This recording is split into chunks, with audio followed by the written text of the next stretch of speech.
Wages and prices often play leapfrog. One jumps up, then the other, which means a steady rise in our cost of living.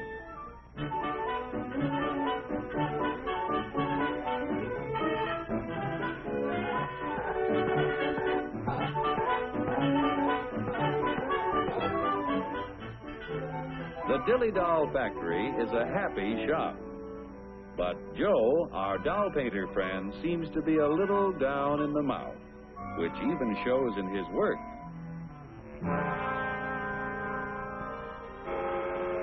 Joe is pretty discouraged because the high cost of living makes it harder and harder to make ends meet.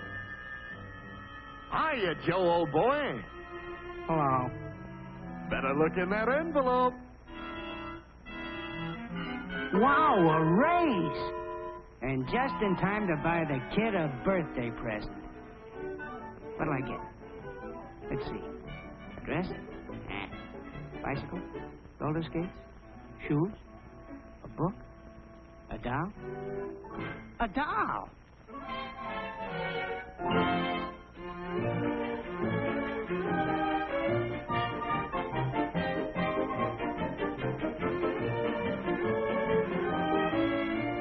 What's the price, miss?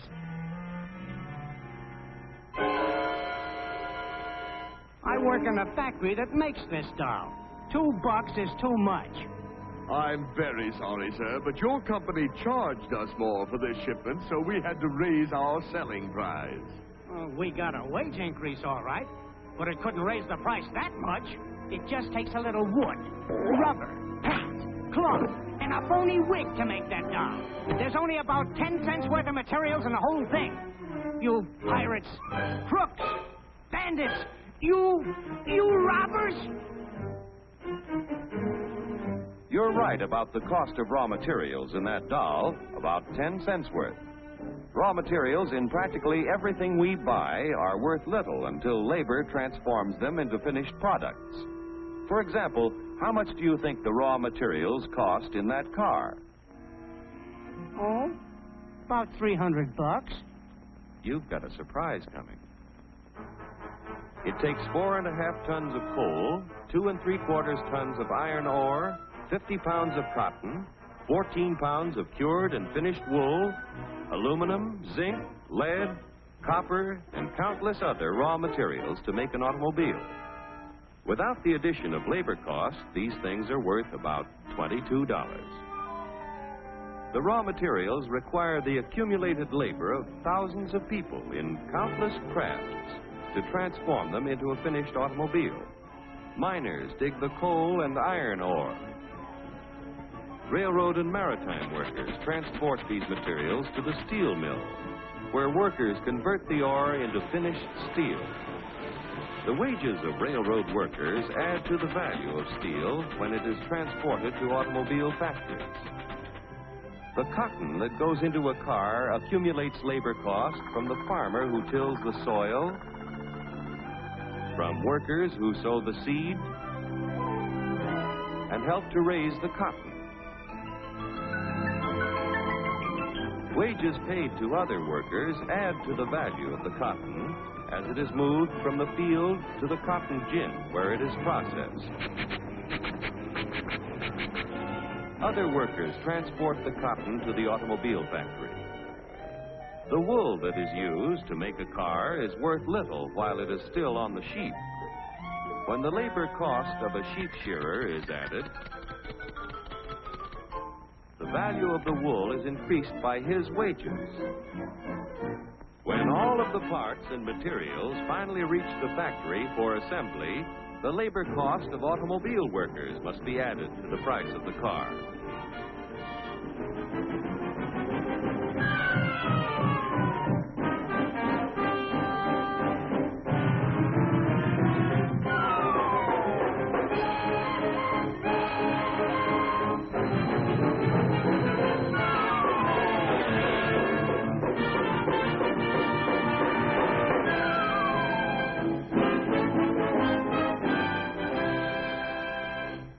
in the $1,500 automobile, direct and indirect labor costs add up to approximately $1,200, or over 80% of the selling price. That's before taxes. And what happens to the other 20%, or $300? Raw material cost, $22. Profit to producers of raw materials and allied industries, $89. Profit to part manufacturers, $47. Profit to local dealer, $77. Profit to car manufacturer, $65. Now, when you add $400 for taxes, the cost is $1,900 to the buyer. Like the dolls you make, an automobile has a low raw material cost and a high labor cost, and that goes for practically everything we buy. Oh, yeah? Well, what's the labor cost in a buck's worth of steak? We'll start back at the farm where Bully Boy was raised. The selling price of meat has to include the labor cost in producing the feed, in building fences, and constructing housing for our animal friend. It takes a lot of costly care to get Bully Boy ready for the market. Wages have to be paid to railroad workers who provide our friend with care and courtesy on his way to the stockyards. Preparing Bully Boy's anatomy for the butcher shop costs money, too. The family butcher figures in his wages every time he sells a thick, juicy steak.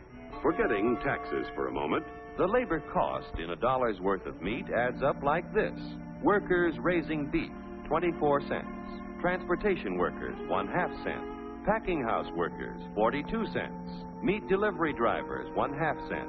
Butcher shop workers, 18 cents. The other 15 cents goes in profits to the retailers, the packers, allied industries, and to the farmers and ranchers. Most of the things we buy accumulate direct and indirect labor costs that add up to 85% of the selling price before taxes are added.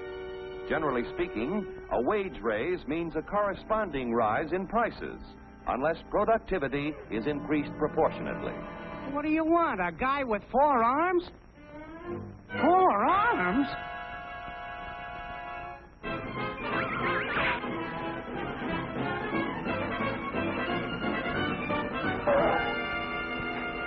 Say, I got a sensational idea. To expand productivity, labor and management must work together to develop new ideas and techniques.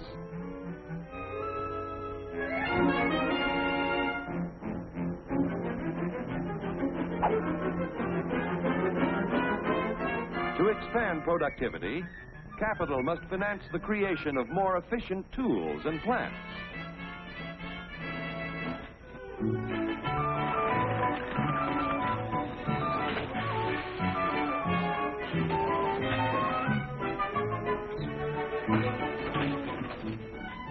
The production of more and better goods at lower costs means that when you get a wage raise, it's a real raise. A raise? A raise!